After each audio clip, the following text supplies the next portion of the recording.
Okay, dudes, no funny business today. Oh, this is serious. This video has been in the can quite a while. I'm just now getting around to narrating it. I think this is 15 and 20 and 1084. It should be. I don't really use a lot of 1095. So this is probably 15 and 20 and 1084. I'm going to make a couple billets of feather Damascus. This was originally a collaboration project between myself and Niels Vandenberg, who has an excellent YouTube channel that's, I think, underutilized. So if you go back a few years on his channel, there's a lot of very good how-to content, like top-notch forging, how to forge content. So I highly recommend everyone go look at that. The plan was for me to make a billet of feather Damascus, send it to him to use for a dagger build as a surprise birthday gift for a fellow blacksmith. And, this is 10 months old now. I'm guessing that birthday came and went. I haven't heard much. So I was also going to incorporate footage of him making his part of the project, but I think he's been busy with other stuff. So I'm just going to go ahead and publish this video. That's me showing you that I ground off the welds before going much further. At any rate, I'm making two billets today of feather, one for Niels and one for myself, and I'll show you part of what I do with my billets and then the final result here at the end. I'm forging an octagon out of our billet so that I can get the sides to bulge out and make these U's, these U shapes as I flatten it as part of our crushed W's. Most feather starts out as crushed W's, although you can use just about any pattern, and people do, and you get some very interesting results. I think crushed W's is probably the most famous, most liked pattern for feather. So we flatten the billet, we'll get our U's, our bulging sort of curved lines on the side. Then we stack those on top of each other. So we'll cut this up into pieces, stack those pieces on top of each other. As the U's sit on top of each other, they make W's, basically. So that's where you get the name crushed W's.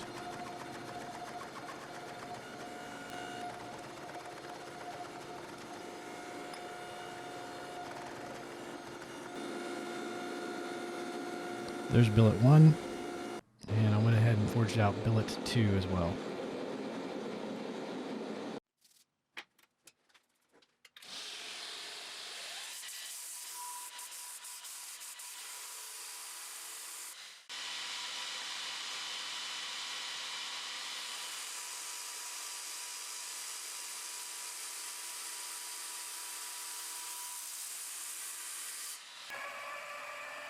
Each of these is cut into 3 pieces. We're going to combine this all into one giant billet. I'll cut it up later to make my own billet. You know, we'll divide what we get here later and do 2 different feather billets with it. But at this point, it's all being combined into one giant block, so I don't have to forge feather twice.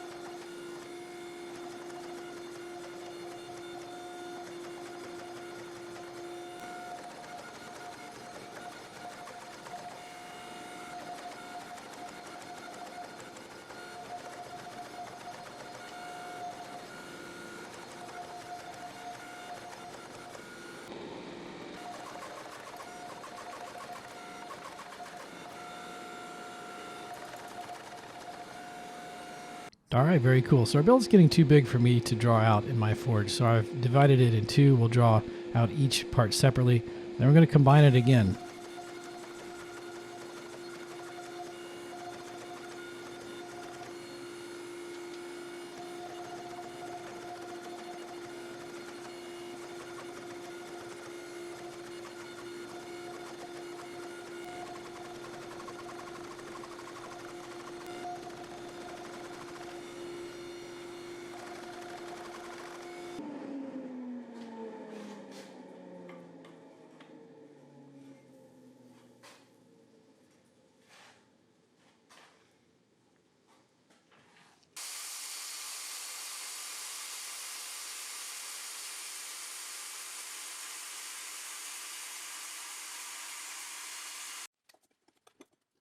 So far we have 6 layers, right? We put stacked 6 layers on top of each other, forge welded those together. Well, now we're going to cut out another 6 pieces and stack those on top of each other again. So we'll have 6 times 6, 36 layers in our billet at this point.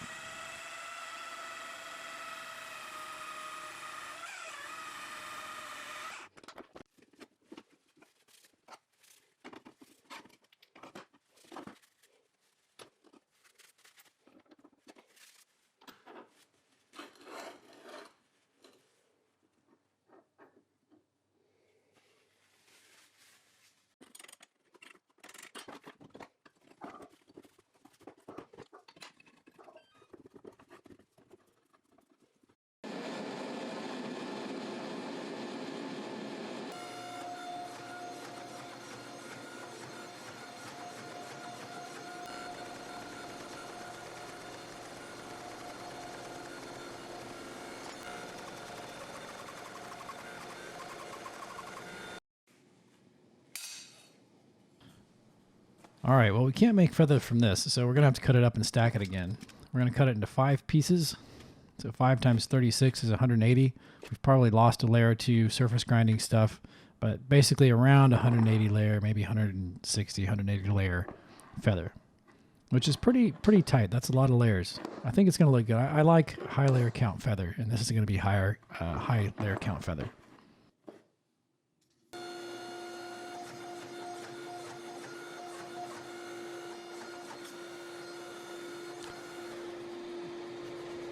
That piece is going to be divided into 2 other pieces that we'll chop up individually. This is my old cutter that's screwed into the top part of my press, and it didn't work very well. So I went ahead and made a better version, a better splitter.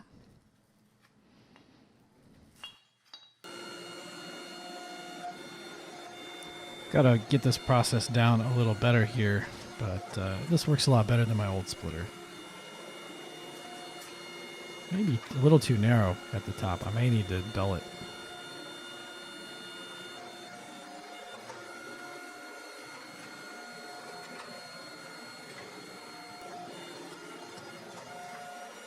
This block of feather has a little too much depth to it too, to be honest. It probably needs to be not quite as deep.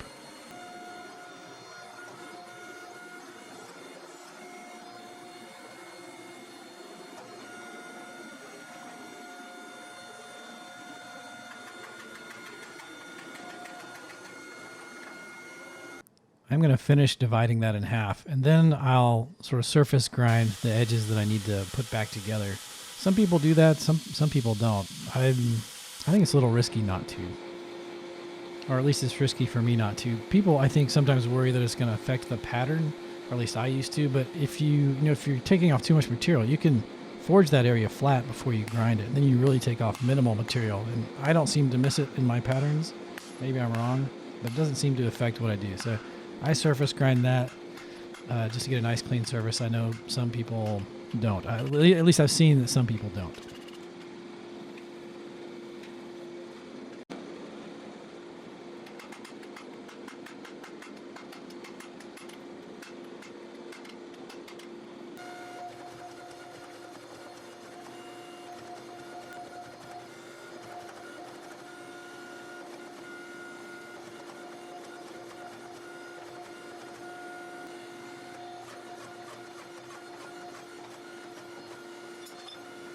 All right, so the first billet is done. You'll just have to trust that I did the same thing for the second billet.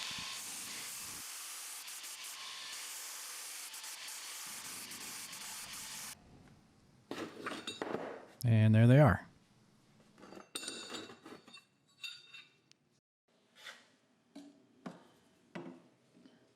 So after looking at these patterns with some etching, I decided I wanted to put maybe a wavy line in the center of this feather. And this is how you do that. You grind out hollow spots on either side, then press stuff flat, and that should put a wavy line into the billet if you grind off enough material. This only turned out mildly wavy, so maybe I need to work on that.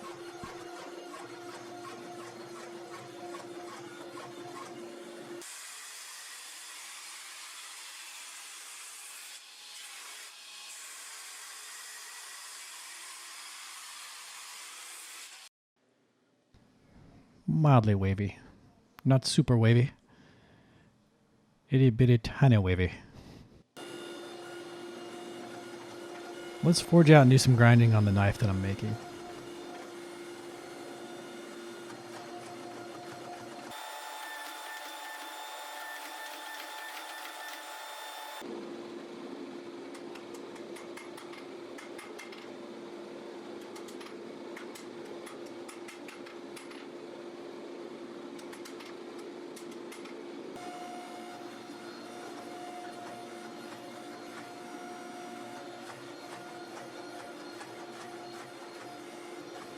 I'm going to do a little bit of forging on the tip because it'll draw out the knife a tiny amount and it'll compact things at the tip a little bit. But I don't want to do a lot of those things because if you do a lot of those things, the pattern really starts to get noticeably different and it looks unnatural to me. And so you don't, as is the case with many Damascus patterns, not all, but many, you don't do a lot of forging after your pattern is established. It is what it is, and maybe you can do a little, touch up here and there. but you don't want to disturb your pattern that you work so hard to get. In this case, I'm also trying to keep the center line of the feather going right to the tip of the knife as best I can. And so you have to, wherever your point is, if it's dropped or elevated or whatever, sometimes you have to do some forging to get that point in the correct direction. Yeah, this was normalized before quenching, obviously.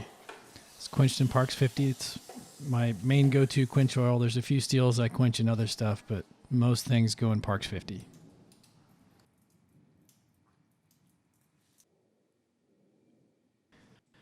Steve, you're grinding after a heat treat? Oh, yeah.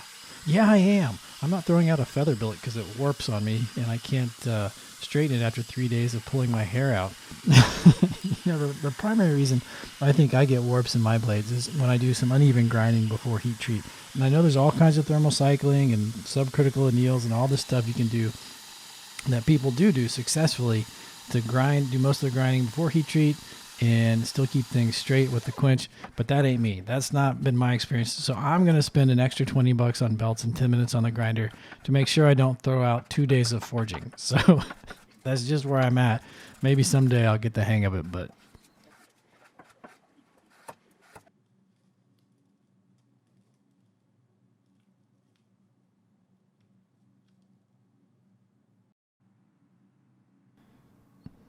all right, here's the final knife. The spacer's a different type of Damascus. The handle is walnut. I love it. I love tight feather, so I think it looks great. If I get anything from the other blacksmith involved here, I'll put that footage up here. In the meantime, you guys have a good one.